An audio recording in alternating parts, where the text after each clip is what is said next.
I'm sure you'd like to talk about Iran, but I don't really have any information or perspective that you're not seeing. It's just basically like a trading of missiles. But I did want to talk about something that I brought up about 6 months ago, around the time that Trump, the new guy who was going to take out the deep state and prevent it. The next, here we are, people. It's 6 months later, the next fucking war has begun, like clockwork. It doesn't matter who you vote for. There's a plan. The plan moves on. The missiles went. Trump set up the 60-day thing, but I'm going to explain to you a different way maybe to think about how Iran works in all this.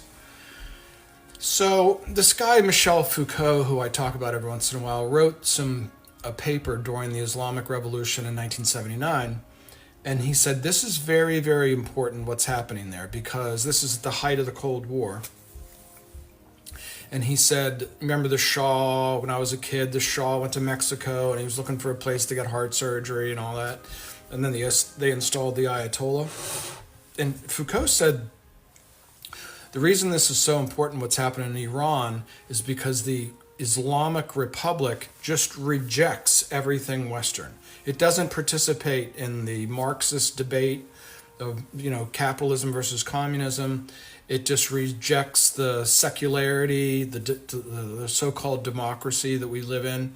And it just said, we've been here for 5,000 years.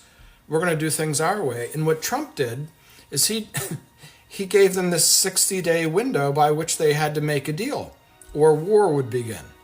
And they sat there and they said, get fucked. They're not going to operate that way. And they've recently redone their alliances with Russia, redid their alliance with China, and we're now in another war.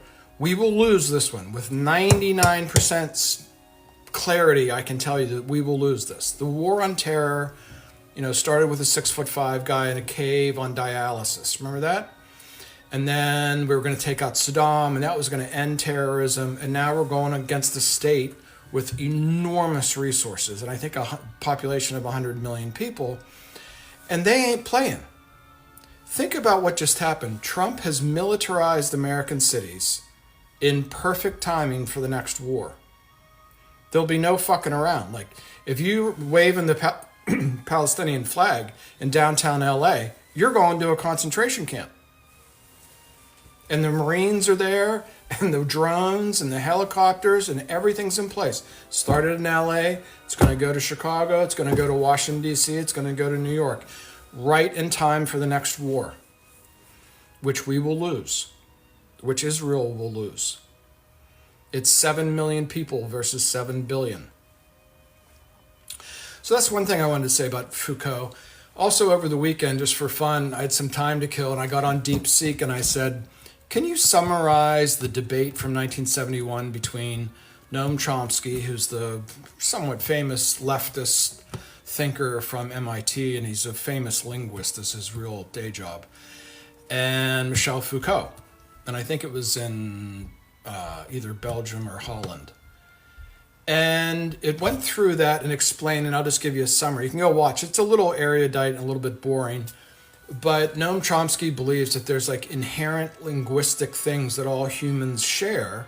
And because of that, we can have these conversations about justice and economics and potential revolution to make things more equal and so on and so forth.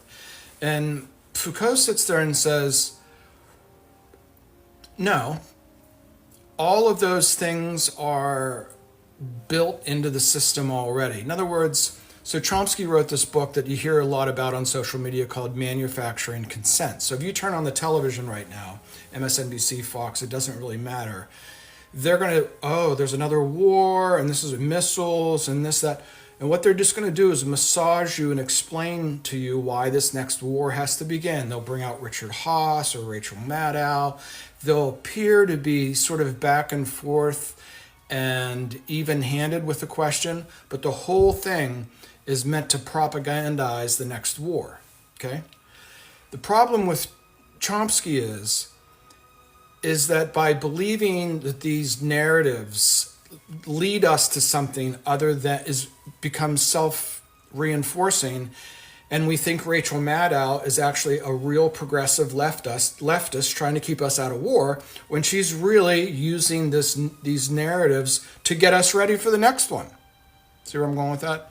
So I side with Foucault, who says, no, the manufacturing consent problem is because the revolution, the Bernie Sanders, is built into the system already. So you can wave your flag, you can jump up and down, you can get into some sort of debate with somebody on a college campus, and all you're really doing is amplifying the same system. So then, just for more fun, I'm sitting there like, eating my pasta or whatever.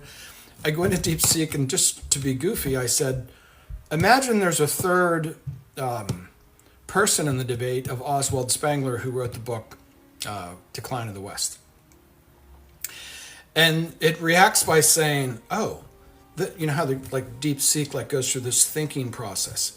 It reacted by saying, okay, the user wants me to insert Oswald Spengler's strong pessimism into the Foucault-Chomsky debate. Interesting challenge. And it does a nice job. It goes through it, and I'll give you the highlights at the end. Spengler believes in this organic, that all civilizations have an organic life cycle.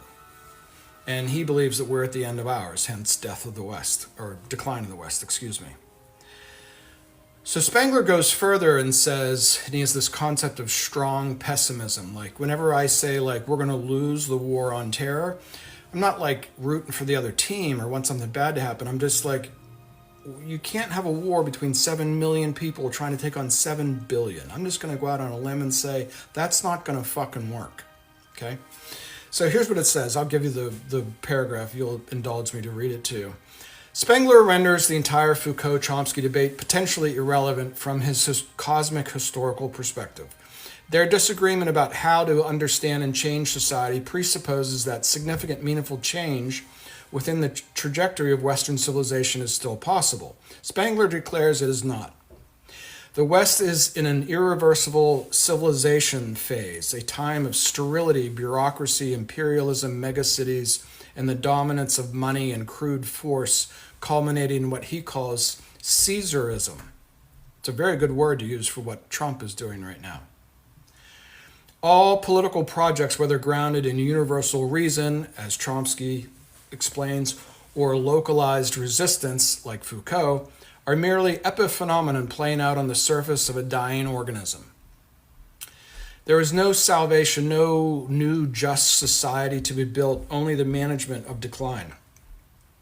His strong pessimism is the ultimate rejection of the progressive narratives and the very possibility of the projects both Foucault and Chomsky, in their vastly different ways, were engaged in.